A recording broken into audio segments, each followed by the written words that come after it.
आज मु पोई सागर गोटे जबरदस्त रेसिपी नहीं आसी। पोई साग को तो आपण मैंने विभिन्न प्रकार बनाऊे तो टिके डिफरेंट ट्राई करछि रेसिपीटी देखि नियंतु। जदि रेसिपी भल लगे एवं प्रथम करी देखुथिबे चैनल को ताले प्लीज लाइक एवं शेयर कर देबे। सेति देखंतु प्रथमे मु 3 मुठा मटर को बतुरई नीथली 5-6 घंटा पे एबे ताको प्रेशर कुकर दे देउची। एटा भलो भाबरे मु धोई नीची। एथिरे स्वाद अनुसार लूण, गोटे स्पून तेल एवं अल्प टिके हल्दी गुंड देकी प्रथमे याको 3 ରୁ 4 हुइसिल लगे दबा। तेल एथि पई देली ताले देखिबे जो हल्दी गुडा को बाहरी की चारियाड को लागी रुहे ना सेटा बिल्कुल भी आपनकर लागिबो नै। ए टिप्स टी मने रखथिबे। टिके तेल पकई देबे जेतेले भी प्रेशर कुकर रे किछि बसौचंती। एबे आमे नेइछु पोईसागर पत्र गुडी को बाहर करनबा। एटा पूरा पोईसागडा पूरा छनछनिया पोईसागडा हेची पूरा पोईसागर अगो गुडा को तो तारो एबे जो नाडीटी रहिची नाडीटी को आमे काटी नबा। सागर व्यवहार टी कम करिवा तो नाडी मु आडी बेसी की मध्य काटिची। ता सहित कखारू आपण कखारू बैगण सारू एवं पुई नाड़ी सबू दे परिवे। एबे आलू को मध्य गोटे आलू को काटी नीची टिके बड़ा बड़ा साइज रे सेही साइज सेम साइज रो बैगण मध्य काटी नबा एवं सारू को मध्य काटी नबा।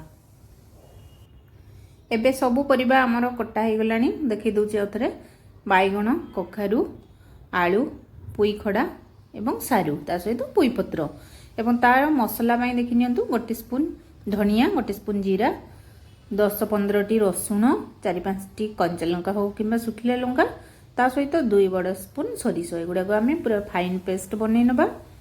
एबे गुडा कढ़ई रे 2 स्पून तेल देकी प्रथमे जो गुडा को टिके हार्ड परिबा हमरो जेमति कखारू आलू सारू एवं खड़ा ए गुडा को प्रथमे आमे टिके भाजी नबा। बैगण गोटे परे दबा सेति लुण टिके दे देली मु। एबे लुण देकी याको भलो भाबरे भाजी नबा घोड़ई के भाजी दबा ताले एटा जल्दी ही जिवो। जेतेले देखिबे आलू आपनकर 50% ऊपर को सिझी आसलानी सेही स्टेज रे आमे जो बैगण गुडा को रखिथिले एबे बैगण को दे दबा एवं बैगण को देला परे एथिरे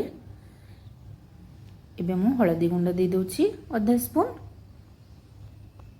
एवं सबु को भलो भाबरे मिसई पुणी घोड़ई की आउ थरे आको आमे भलो भाबरे भाजी नबा टिके जेमिति सबु परिबा गुडा को हमर 70 ରୁ 80% पर्यंत सिझी जिवो।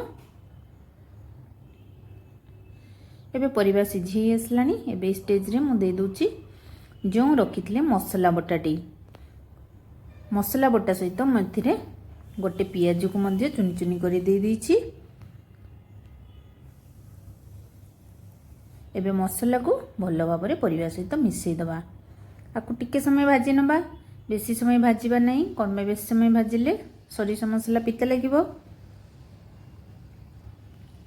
किंतु टिके समय भाजिबे जेमति सरिषर कंचा स्मेलटा बाहरी जिवो। तापर एटी गोटे स्पून दे देली मु लंका गुंड टिके कलर देखा जिवो भलो। तो ये आमर पूरा बढ़िया से हो गलानी। एबे एथिरे जो सिझे की रखिथिले मटर को एबे दे दबा। आमे मटर देखि परथिबे हमरो घांटी नै मटर जेमति मने रखथिबे घांटी बनाई घांटी गला माने मटर पूरा बेकार लागिबो तरकारीटी। एबे ऊपर दे दबा पोई पत्र एवं स्वाद अनुसार लूण दे दोछि मु पोई पत्र पई। एबे हाको आमे घोड़ई की टिके समय 5-7 मिनिट सिझिबा पई टिके दबा जहा द्वारा कि हमर परिबा मटर एवं पोई पत्र बहुत बढ़िया भाबरे मिसी जाई छै। एबे एथिरे मु आ किछि भी छुंको लगेबे नै। बहुत इजी प्रोसेस रे एवं बहुत जल्दी आपनकर ए तरकारी तयारी हे जिवो। बस हमर रेडी हे गला पोई पत्र मटर तरकारी। या खातु गरम गरम भात सहित एंजॉय करंतु बहुत ही बढ़िया लगिवो देखिए।